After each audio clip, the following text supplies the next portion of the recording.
मत्ती की अंजील चौथा बाब। उस वक्त रूह यस्सु को जंगल में ले गया ताकि इब्लीस से आजमाया जाए, और 40 दिन और 40 रात फाका करके आखिर को उसे भूख लगी। और आजमाने वाले ने पास आकर उससे कहा, अगर तू खुदा का बेटा है तो फरमा के ये पत्थर रोटियां बन जाएं। उसने जवाब में कहा, लिखा है कि आदमी सिर्फ रोटी ही से जीता न रहेगा बल्कि हर बात से जो खुदा के मुंह से निकलती है। तब इब्लीस उसे मुकद्दस शहर में ले गया और हैकल के कुंगरे पर खड़ा करके उससे कहा, अगर तू खुदा का बेटा है तो अपने तई नीचे गिरा दे, क्योंकि लिखा है कि वो तेरी बाबत अपने फरिश्तों को हुक्म देगा और वो तुझे हाथों पर उठा लेंगे, ऐसा न हो कि तेरे पाँव को पत्थर से ठेस लगे। यीशु ने उससे कहा, यह भी लिखा है कि तू खुदावंद अपने खुदा की आजमाइश न कर। फिर इब्लीस उसे एक बहुत ऊंचे पहाड़ पर ले गया और दुनिया की सब सल्तनतें और उनकी शान शौकत उसे दिखाई, और उससे कहा, अगर तू झुककर मुझे सजदा करे तो ये सब कुछ तुझे दे दूंगा। यीशु ने उससे कहा, ऐ शैतान, दूर हो, क्योंकि लिखा है कि तू खुदावंद अपने खुदा को सजदा कर और सिर्फ उसी की इबादत कर। तब इब्लीस उसके पास से चला गया, और देखो फरिश्ते आकर उसकी खिदमत करने लगे।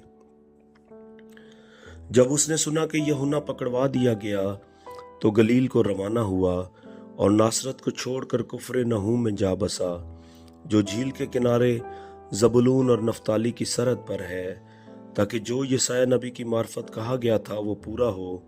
कि जबूलून का इलाका और नफ्ताली का इलाका, दरिया की राह यरदन के पार गैर कौमों की गलील, यानी जो लोग अंधेरे में बैठे थे उन्होंने बड़ी रोशनी देखी,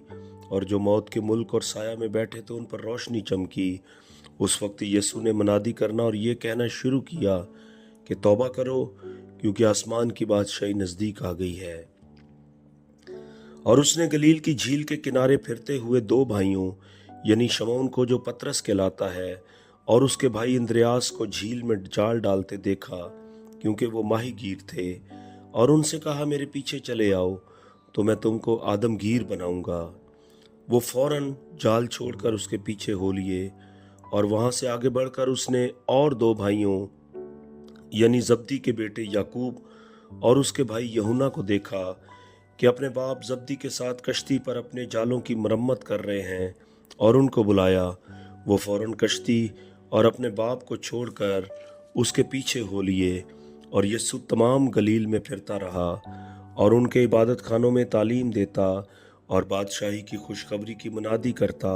और लोगों की हर तरह की बीमारी और हर तरह की कमजोरी को दूर करता रहा। और उसकी शोहरत तमाम सूरिया में फैल गई, और लोग सब बीमारों को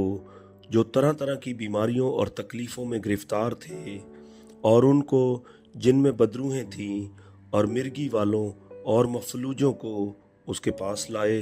और उसने उनको अच्छा किया। और गलील और दिकपुलुस और यरूशलेम और यहूदिया और यरदन के पार से बड़ी भीड़ उसके पीछे हो ली।